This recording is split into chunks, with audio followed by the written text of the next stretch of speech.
Hi friends, అందరికీ నమస్కారం. అంజలి కథలకి స్వాగతం. ఈరోజు చందమామ కథ పేరు ముసలమ్మ సుఖం. ఒక రాజు మంత్రి మారు వేషాలలో గ్రామాల వెంట తిరుగుతూ తమ దేశం ఎలా ఉన్నది పరిశీలిస్తూ పోతూ ఉండగా ఒక గ్రామంలో ఒక పాక ఇంటి అరుగు మీద కూర్చున్న ముసలమ్మ, నాకింకా ఈ కష్టాలు ఎన్నాళ్ళో, ఆ దేవుడు నన్నెప్పుడు తీసుకుపోతాడో అంటూ ఆపసోపాలు పడటం వినిపించింది. ముసలిదానికి వచ్చిన కష్టం ఏమిటో తెలుసుకుందామని రాజు ఆమెను సమీపించి, నీకు వచ్చిన కష్టం ఏమిటవ్వా, మాతో చెప్పు, సహాయం చేస్తాము అన్నాడు. రండి నాయనలు, కూర్చోండి, దూరం నుంచి వస్తున్నట్టున్నారు. నా కష్టం మీరేం తీర్చగలరు? ఈ జన్మకి ఇంతే. నాకున్నదల్లా ఒక్క మనవరాలు. అది ఎప్పుడో ఒకసారి వచ్చి చూసిపోతూ ఉంటుంది. పోనీ దాని దగ్గరే ఉందామంటే దాని అత్తవారికి నాకు అసలు పడదు. అందుచేత నేను ఈ కొంపలో ఒంటరిగా ఉంటూ ఎరిగిన ఇళ్లలో చాకిరి చేసి పొట్టపోసుకుంటూ ఆ దేవుడు ఎప్పుడు పిలుస్తాడా అని ఎదురు చూస్తున్నాను అన్నది ముసలమ్మ ఎంతో విరక్తిగా. ఈ వయసులో నువ్వు కష్టపడి డబ్బు సంపాదించలేవు. ఈ డబ్బు తీసుకొని దానితో సుఖంగా కాలక్షేపం చెయ్యి అంటూ రాజు ముసలిదానికి ఒక 100 రూపాయల సంచి ఇచ్చి మంత్రితో సహా ముందుకు సాగిపోయాడు. ఒక వారం గడిచాక రాజు మంత్రి తమ రాజధానికి తిరిగిపోతూ మళ్ళీ అటుగానే వచ్చారు. ముసలమ్మ అరుగు మీద కూర్చొని, ఎంతకాలం బాబు ఈ కష్టాలు, ఈ జన్మకు విరుగుడు ఎప్పుడో అంటూ ఆపసోపాలు పడుతున్నది. ఆమె ధోరణిలో మార్పు లేకపోవటం గమనించి ఆశ్చర్యపడి రాజు ఆమెను సమీపించి, బాగున్నావా అవ్వా, నేనిచ్చిన డబ్బు అయిపోయిందా లేక ఇంకా ఉన్నదా అని అడిగాడు. ఆ డబ్బు నేనేం చేసుకుంటాను నాయనలు, మనవరాలు వస్తే దానికి ఇద్దామని దాచి ఉంచాను. అదెప్పుడు వస్తుందో ఏమో. ఈ లోపల ఆ డబ్బు కాస్త ఏ దొంగల పాలవుతుందోనని భయపడి చస్తున్నాను అన్నది ముసలమ్మ. చూడవ్వా, రేపు నా మనుషుల్ని పంపిస్తాను. వాళ్ళ వెంట నువ్వు మా ఇంటికి రా, అక్కడ నీకు అన్నీ సుఖంగా అమరేటట్లు నేను ఏర్పాటు చేస్తాను అని రాజు వెళ్ళిపోయాడు. మర్నాడు రాజభటులు ముసలిదాని కోసం మేనాతో వచ్చారు. తనను పలకరించినవాడు రాజేనని తెలిసి ముసలిది చాలా కంగారు పడింది. రాజాజ్ఞ కనుక ఇష్టమున్నా లేకపోయినా మేనా ఎక్కి వెళ్ళక తప్పలేదు. రాజభటులు ముసలిదాన్ని రాజభవనంలో ఒక మూల ఏర్పాటు చేశారు. ముసలిదానికి భోజనము రాజభవనం నుంచే వస్తున్నది. ఇక ముసలిదానికి జీవితం స్వర్గంలాగా ఉంటుంది అనుకున్నాడు రాజు. కొన్ని రోజులయ్యాక రాజు ఒకనాటి ఉదయం ఆమెను చూడవచ్చి, సుఖంగా ఉన్నావా అవ్వా అని అడిగాడు. ముసలిది దిగులు ముఖం పెట్టి, సుఖం లేకే నాయనా, నా ఇల్లు వాకిలి ఏమైపోయిందో ఏమో అని నిట్టూర్చింది. రాజు ఆశ్చర్యపడి, ఇక్కడికన్నా నీ పాకలోనే నీకు బాగుందా అని అడిగాడు. అది కాదు నాయనా, నా మనవరాలు నా కోసం వస్తే నా ఇంటికే వస్తుంది. నేను లేకపోతే ఏమైపోయాననుకుంటుందో ఏమో అన్నది ముసలమ్మ. ముసలిది మనవరాలి కోసం తప్పించిపోతున్నదనుకొని ఆ మనవరాల్ని తీసుకురమ్మని తన భటులను పంపించాడు రాజు. రాజాజ్ఞ అయిందనగానే మనవరాలు తన బిడ్డతో సహా వచ్చింది. రాజభవనము, అక్కడి వాతావరణము చూస్తే మనవరాలికి ముళ్ళ మీద ఉన్నట్లు అనిపించింది. ఏం చేస్తే ఏం తప్పో, చంటిబిడ్డ ఏడిస్తేనే రాజభవనానికి అపచారం జరిగేటట్లున్నది. ముసలిదానికి కూడా ముళ్ళ మీద ఉన్నట్లే ఉంది. ఆమె మనవరాల్ని అడుగడుగునా, అలా చేయకు, అటుగా వెళ్ళకు అని హెచ్చరిస్తూ వచ్చింది. 2 రోజులు 2 యుగాలుగా గడిపి మనవరాలు, నాకింకా ఇంటి మీదకు బుద్ధి మళ్ళింది, నేను వెళ్ళిపోవాలి అని ముసలమ్మ ఇచ్చిన రూపాయల సంచి తీసుకొని బిడ్డతో సహా వెళ్ళిపోయింది. ఆ తర్వాత ముసలమ్మకు మరింత దిగులు పట్టుకున్నది. ఆమెకు రాజభవనం నరకంలాగా ఉన్నది. తాను రాజభవనంలో ఉండటం చేతనే కదా రాక రాక వచ్చిన మనవరాలు 2 రోజులన్నా ఉండకుండా వెళ్ళిపోయింది. తాను తన సొంత ఇంట్లోనే ఉన్నట్లయితే ఇలా జరిగి ఉండునా? రాజు మళ్ళీ వచ్చి చూసి, ఏమవ్వా, ఇంకా ఏదో దిగులుగానే ఉన్నట్లు కనబడుతున్నావే అన్నాడు. దిగులుకేముంది నాయనా, మా ఊళ్ళో ఉంటే ఏదో ఆ పని ఈ పని చేసుకునేదాన్ని. ఇక్కడ చేయటానికేముంది, ఏమీ లేదు, తినటము కూర్చోవటము, సోమరి బతుకు అన్నది ముసలమ్మ. పుట్టినది మొదలు ఏదో పని పాట ఉండే మనిషికి సోమరిగా బతకడం కష్టమేననిపించింది రాజుకు. ముసలమ్మను తన కూతురి దగ్గర పెట్టి, ఆ అవ్వకు చిన్న చిన్న పనులేవైనా ఉంటే చెప్పి చేయించుకుంటూ ఉండు, ఊరికే ఉంటే ఆ మనిషికి తోచట్లేదంట అన్నాడు. రాజకుమార్తె దగ్గర ముసలమ్మకి ఇంకా బాగా జరుగుతున్నది. కానీ ఆమెకి ఇప్పుడు ఇంటి బెంగ మరీ జాస్తి అయింది. తన ఇల్లు తనకు ఇంకా దూరమైనట్లు తోచింది. ఆమె అస్తమానము బొడ్డు నుంచి ఇంటి తాళం చెవి తీసి చూసుకొని కంటతడి పెట్టుకోసాగింది. అవ్వా, ఏమిటో విచారంగా ఉన్నట్లున్నావే అని రాజకుమార్తె చూసి చూసి అడిగింది. అమ్మా, నన్ను ఒక్కసారి మా ఇంటికి పంపమని రాజుగారితో చెప్తావా? 4 రోజులుండి వస్తాను అన్నది ముసలమ్మ. తన కుమార్తె ఈ మాట చెప్పగానే రాజు ముసలమ్మను ఆమె ఇంట దిగబెట్టమని తన భటులతో చెప్పి, ఒక భటుడి వేషంలో తాను కూడా వచ్చి ముసలమ్మ ఏం చేస్తుందోనని చూశాడు. ముసలిది మేనా దిగి గబగబా ఇంటి తాళం తీసి చీపిరి కట్టతో ఇల్లంతా చిమ్మి నట్టింట చింకి చాప పరుచుకొని దానిమీద కాళ్ళు చాచి పడుకొని, అమ్మయ్యా, ఆ నరకం నుంచి ఎంతకాలానికి విముక్తి దొరికిందిరా భగవంతుడా అని పెద్దగా అనుకున్నది. కష్టమో సుఖమో ఆ ముసలమ్మకి కావలసింది తన స్వేచ్ఛ, తన ఇల్లు, తన పని, తన జీవితము అని గ్రహించుకొని రాజు తన దారిని తాను రాజధానికి వెళ్ళిపోయాడు. కథ అయిపోయింది. ఫ్రెండ్స్, ఇప్పుడు మరొక కథ చెప్పుకుందాం. ఈ కథ పేరు కాకుల స్నేహం. ఒక గ్రామంలో సారంగుడు అనే కుర్రవాడు ఉండేవాడు. వాడికి చిన్నతనంలోనే తల్లిపోయింది. సారంగుడు 10 ఏళ్ల వాడై ఉండగా వాడి తండ్రి గుడ్డివాడైపోయాడు. వాళ్ళు నిరుపేదలు. వాళ్ళకొక చిన్న ఆవరణ, అందులో ఒక పూరిపాక తప్ప ఇంకేమీ ఆధారం లేదు. తండ్రి గుడ్డివాడై ఏ పని చెయ్యలేని స్థితిలో ఉండడం చేత సారంగుడే బయటకు వెళ్ళి ఎక్కడైనా రెక్కల కష్టం చేసి డబ్బులు సంపాదించి ఆ డబ్బుతో సజ్జలు కొని పిండి చేసి రొట్టెలు కాల్చి తండ్రికి పెట్టి తాను తిని మిగిలినవి కాకులకు వేస్తూ ఉండేవాడు. సారంగుడికి ప్రపంచంలో ఉన్న స్నేహితులు ఆ కాకులే. ఆ కాకులంటే వాడికి ప్రాణం. అసలే పేదవాడు. దానికి తోడు ఇతర పిల్లలతో చేరి ఆటపాటలతో పొద్దుపుచ్చటానికి వాడికి అవకాశం కూడా లేదు. అందుచేత రోజు భోజనాల వేళకు వచ్చి తమ ఇంటి పిట్టగోడ మీద కూర్చునే కాకులను వాడు ఎంతో ప్రేమగా చూసుకొని తాను కడుపు నిండా తినకుండా అయినా సరే 4 తుంపులు మిగిల్చి వాటికి వేసేవాడు. ఒకరోజు సారంగుడికి కొద్ది డబ్బులే దొరికాయి. ఆ రోజు వాడు చేసిన రొట్టెలన్నింటినీ వాడి తండ్రే తినేశాడు.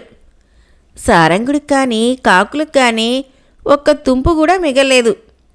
తనకు రొట్టెలు మిగిలినందుకు వాడు విచారించలేదు. కానీ రోజు ఎంతో ఆశతో వచ్చే కాకులకు చెయ్యి దులపలేకపోయానే అన్న విచారం వాణ్ణి బాధించింది. వాడు బయటికి వచ్చి చూసేసరికి రోజులాగే పిట్టగోడ మీద కాకులన్నీ బారు తీరి కూర్చున్నాయి. వాటిని చూడగానే సారంగుడికి దుఃఖం పొంగి వచ్చింది. వాడు ఆ కాకులతో, ఏం చేసేది, ఈరోజు మీకు తిండి ప్రాప్తి లేదు అన్నాడు. వాడి మాటలు అర్థం చేసుకున్నట్టుగా కాకులన్నీ కా కా అని అరుస్తూ వెళ్ళిపోయాయి. కొద్దిసేపట్లో ఒక కాకి తన ముక్కున ఏదో కరుచుకొని వచ్చి దాని సారంగుడు ముందు పడేటట్లుగా జార విడిచి ఎగిరిపోయింది. సారంగుడు వంగి దాన్ని తీసుకొని చూసి నిర్ఘాంతపోయాడు. అది రాజముద్రికలాగా ఉన్నది. వాడు కంగారు పడుతూ లోపలికి పోయి, నాన్నా, కాకి తెచ్చి పడేసింది. ఇది చూడగా రాజముద్రికలాగా ఉన్నది, ఏం చెయ్యాలి అని తండ్రిని అడిగాడు. తండ్రి కూడా కంగారు పడి, రాజముద్రికను ఒక్క క్షణం కూడా దగ్గర ఉంచుకోరాదు నాయనా, పెద్ద నేరం.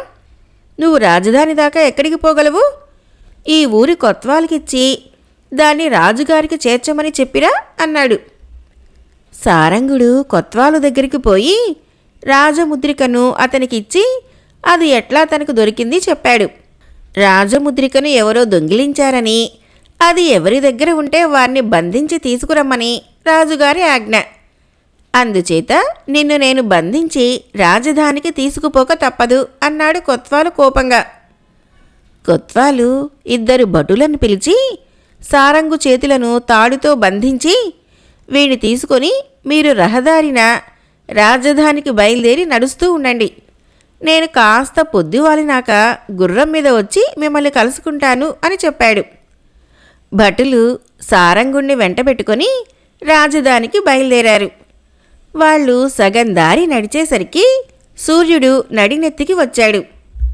భటులు ఒక చెరువు సమీపంలో ఆగి హాయిగా స్నానాలు చేసి తాము తెచ్చుకున్న ఆహారం తిని చెరువు మీద నుంచి వచ్చే చల్లని గాలికి చెట్ల కింద పడుకొని నిద్రపోయారు. ఇంతలో ఎక్కడి నుంచో కాకుల దండు వచ్చి పడింది. ఒక్క కాకి కూడా అరవలేదు. వాటిలో కొన్ని కాకులు సారంగుణ్ణి సమీపించి వాడి చేతికి కట్టిన తాళ్లను అన్ని వైపులకు గుంజి కట్లు విడిపించి ఎలా వచ్చాయో అలాగే నిశ్శబ్దంగా ఎగిరి వెళ్ళిపోయాయి. సారంగుడు మొదట ఇంటికి తిరిగిపోదామనుకున్నాడు. కానీ అందువల్ల లాభం ఉండదని తోచింది. వాడు రహదారి విడిచిపెట్టి అడ్డదారిన రాజధానికి చేరుకున్నాడు. తిన్నగా రాజభవనానికి వెళ్ళి రాజుగారి దర్శనం కావాలన్నాడు. అదృష్టవశాన రాజు వాణ్ణి చూడటానికి సమ్మతించాడు. సారంగుడు రాజుగారి కాళ్ళ దగ్గర సాష్టాంగపడి తనకు కాకి మూలాన ముద్రిక దొరకటమో, దానిని తాను కొత్వాలుకిచ్చినప్పుడు కొత్వాలు తనని బందీ చేయటము, కాకులే తనను విడిపించటము వివరంగా చెప్పాడు. అంతా విని రాజు, నీకు కాకులు చేసిన సహాయంలో 100వ వంతైన మనిషి చేసినట్టు కనపడదే అని తన ఖజానా నుంచి 100 మొహరీల సంచి తెప్పించి కుర్రవాడికి ఇప్పించాడు. సారంగుడు ఆనంద భాష్పాలు రాల్చి రాజుగారి వద్ద సెలవు పుచ్చుకొని బయలుదేరబోయాడు. కానీ రాజుగారు వాణ్ణి ఆపి, ఈ డబ్బుతో ఒంటరిగా ఎలా పోతావు? కొంచెం ఆగు, నీకు మీ గ్రామం కొత్వాలునే అంగరక్షకుడుగా ఏర్పాటు చేస్తాను అన్నాడు. ఇంతలోనే కొత్వాలు 2 భటులు వచ్చి చేరారు. కొత్వాలు రాజాజ్ఞతో రాజుగారి వద్దకు వచ్చి నమస్కారం చేస్తూ, మహారాజా, ముద్రికను సంపాదించాను. దొంగ తప్పించుకుపోయాడు. వాణ్ణి త్వరలోనే పట్టి అని మాట మధ్యలోనే సారంగుణ్ణి చూసి గుడ్లు వెళ్ళబెట్టాడు. నీకు కొంచెం కూడా జ్ఞానం ఉన్నట్టు లేదు. ముద్రికను సంపాదించినందుకు ఈ కుర్రవాడికి ఇదివరకే బహుమానం ముట్టింది. ఈ కుర్రవాడిని క్షేమంగా ఇంటి దగ్గర చేర్చే బాధ్యత నీకు అప్పగిస్తున్నాను. ఎవరు దొంగో ఎవరు కాదో తెలుసుకోలేని నువ్వు కొత్వాలుగా ఉండదగవు. అయినా ఈసారికి నీ తప్పు కాచాను, ఇక పద అన్నాడు రాజు. రాజుగారిచ్చిన డబ్బుతో సారంగుడు ఒక మేడ వేసుకుని పొలం కూడా కొనుక్కొని తండ్రితో సుఖంగా జీవించాడు. అతని కథ త్వరలోనే అందరికీ తెలిసింది. సారంగుడి మేడను అందరూ కాకి మేడ అనేవారు. దానిమీద అస్తమానము కాకులుండేయి. ప్రతిరోజు వాటికి పుష్కలంగా తిండి ముడుతూ ఉండేది. కథ అయిపోయింది. ఫ్రెండ్స్, మరొక చిన్న కథ చెప్పుకుందాం. కథ పేరు మాటకారి మల్లన్న. ఒక ఊళ్ళో 6 మాటలవాడు ఒకడు ఉండేవాడు. పొరుగుళ్ళో 3 మాటలవాడు ఒకడున్నాడని తెలిసి 6 మాటలవాడు అతన్ని చూసి 3 మాటలు మాట్లాడి 3 మిగిల్చుకొద్దామనుకొని ఒకనాడు గుర్రం ఎక్కి పొరుగురికి బయలుదేరాడు. దారిలో ఒక పొలంలో 3 మూటలవాడి కొడుకు మల్లన్న అనేవాడు దున్నుతూ కనిపించి 6 మాటలవాడిని పలకరించి అతని పోతున్న పని తెలుసుకున్నాడు. ఈ 6 మాటలవాడిని తన తండ్రి దగ్గరికి పోనివ్వరాదనిపించింది మల్లన్నకు. ఎందుకంటే 6 మాటలవాడి దగ్గర 3 మాటలవాడు లోకువైపోతాడు. అందుచేత వాడు, ఏమయ్యా 6 మాటలవాడా, మా నాన్న అయినా 3 మాటలవాడు ఇంట్లో లేడు, ఆకాశం పగిలిపోతే నల్లి నరము ఎర్రచీమతోలు తీసుకుపోయి కోమటివారి గుణపంతో కుట్టబోయాడు అన్నాడు. కొడుకు మాటలే అంతుబట్టడం లేదే, ఇక తండ్రి ఎంతటివాడో అనుకొని 6 మాటలవాడు వచ్చిన దారి పట్టి ఇంటికి వెళ్ళిపోయాడు. ఆ రాత్రి మల్లన్న భోజనాల దగ్గర 3 మాటలవాడితో 6 మాటలవాడు రావటము, తాను వాణ్ణి తన మాటకారితనంతో బెదరగొట్టి వెనక్కి పంపటము చెప్పాడు. 6 మాటలవాడు తన కోసం వస్తే తన కొడుకు తిప్పి పంపేశాడని 3 మాటలవాడికి చాలా కోపం వచ్చింది. ఆ రాత్రి తన కొడుకు నిద్రపోయేటప్పుడు 3 మాటలవాడు వాణ్ణి మంచంతో సహా ఎత్తుకొని ఊరి బావిలో పారేయటానికి బయలుదేరాడు. మల్లన్నకి మెలకువ వచ్చింది. వాడు తండ్రి ఉద్దేశం గ్రహించి దారిలో చేతికందిన మర్రి ఊడలు పట్టుకొని మర్రి చెట్టు ఎక్కిపోయాడు. 3 మాటలవాడు ఉత్త మంచాన్ని బావిలోకి గిరవాటి వేసి ఇంటికి తిరిగి వచ్చి నిశ్చింతగా పడుకొని నిద్రపోయాడు. 3 మాటలవాడు తెల్లవారి లేచేసరికి కొడుకు ఇంటి ముందు గొడ్లు తొక్కిన చెత్తా చెదారాన్ని తీసేస్తూ ప్రత్యక్షమయ్యాడు. నువ్విక్కడున్నావా? బావిలో నుంచి ఎట్లా బయటపడ్డావురా అని తండ్రి మల్లని అడిగాడు. కప్పకు కళ్ళం వేసి లక్లక్మంటూ వచ్చా నాన్న అన్నాడు మల్లన్న. మర్నాడు రాత్రి మల్లన్న నిద్రపోతూ ఉండగా తండ్రి వాణ్ణి మంచంతో సహా ఎత్తుకుపోయి మరింత దూరాన ఉన్న చెరువులో గిరవాటు వేశాడు. అయితే ఈసారి కూడా మల్లన్న మర్రి ఊడలు పట్టుకొని చెట్టెక్కి తప్పించుకొని మర్నాడు ఉదయం తండ్రికి మామూలుగానే ప్రత్యక్షమయ్యాడు. చెరువులో నుంచి ఎట్లా బయటపడ్డావురా అని తండ్రి కొడుకును ఆశ్చర్యంతో అడిగాడు. తెలివితేటలుండాలి గాని అదో లెక్క నాన్న. నేను చెరువులో పడగానే నీటి మీదకు వచ్చి చూశాను. చెరువుకి అటో మనిషి ఇటో మనిషి నిలబడి మాట్లాడుకుంటున్నారు. ఇద్దరి మాటలు ముడివేసి మాటల ధ్వనిని పట్టుకొని ఒడ్డుకు వచ్చేశాను అన్నాడు మాటకారి మల్లన్న. 3 మాటలవాడికి తన కొడుకు ప్రజ్ఞ చూసి ముచ్చట వేసింది. అందుచేత అతను ఆనాటి నుంచి మల్లన్న మీద ఆగ్రహం వదిలేసి అతడంటే చాలా ప్రేమగా ఉంటూ వచ్చాడు. కథ అయిపోయింది.